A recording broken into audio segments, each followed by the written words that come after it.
तमाम मौलवी और मौलाना इस समय एक बयान दे रहे हैं, कह रहे हैं गाय को राष्ट्रीय पशु घोषित करो। अबे हमने कहा कि गौ हमारी माता है, जन्म जन्मांतर का नाता है।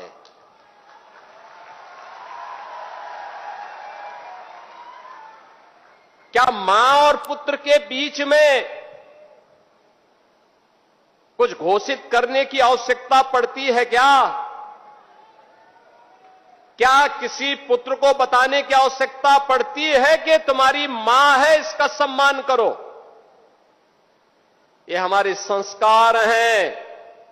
हमने अपनी मां के बारे में जो सम्मान का भाव रखते हैं वह भी, और हमने गाय को माता माना है, तो गाय तो हमारे लिए माता है, वो पशु नहीं। पशु तुम्हारी बुद्धि है जो तुम हमारी गौ माता को पशु बोलते हो।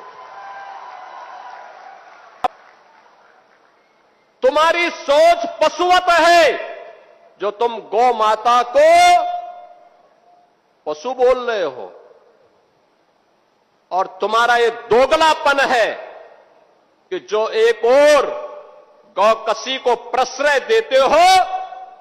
मैं देख रहा था अब खरीद में तमाम उनके चेले चपाटे अपने सोशल मीडिया हैंडल पर बकर ईद पर गौ माता का चित्र दिखा करके कह रहे थे कि बकर ईद की बधाई दे रहे थे।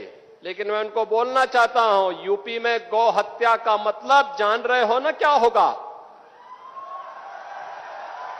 तो जान रहे हो, तो अगर जान रहे हो तो फिर अपने चेले चपाटों को समझा लो, नहीं तो कई कई पीढ़ियां याद करेंगी गौ माता के साथ किसी भी प्रकार की कोई हिमाकत की। तो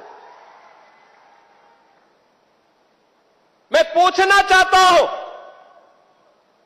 ये वही लोग हैं जो हमारी गौ माता को कह रहे हैं कि राष्ट्रीय पशु नहीं। अरे गौ माता तो स्वघोषित राष्ट्र माता है, उसको किसी को राष्ट्र माता घोषित करने की आवश्यकता नहीं। वैसे ही जैसे हमारी माता के बारे में किसी को परिचय देने की आवश्यकता नहीं पड़ती, जैसे गंगा माता के बारे में किसी को परिचय देने की आवश्यकता नहीं। हम सब गंगा माता की आरती करते हैं, गंगा पूजा करते हैं, अपने साथ गंगा पुत्र जोड़ करके अपने को सम्मानित महसूस करते हैं। हमारे तीर्थ मां गंगा के तट पर हैं, हमारे सारे संस्कार मां गंगा के तट पर संपन्न होते हैं। क्या कोई हमें बताएगा कि गंगा हमारी माता है? ये स्वतः स्फूर्त घोषित है, किसी आक्रांता कोई बताने की आवश्यकता नहीं।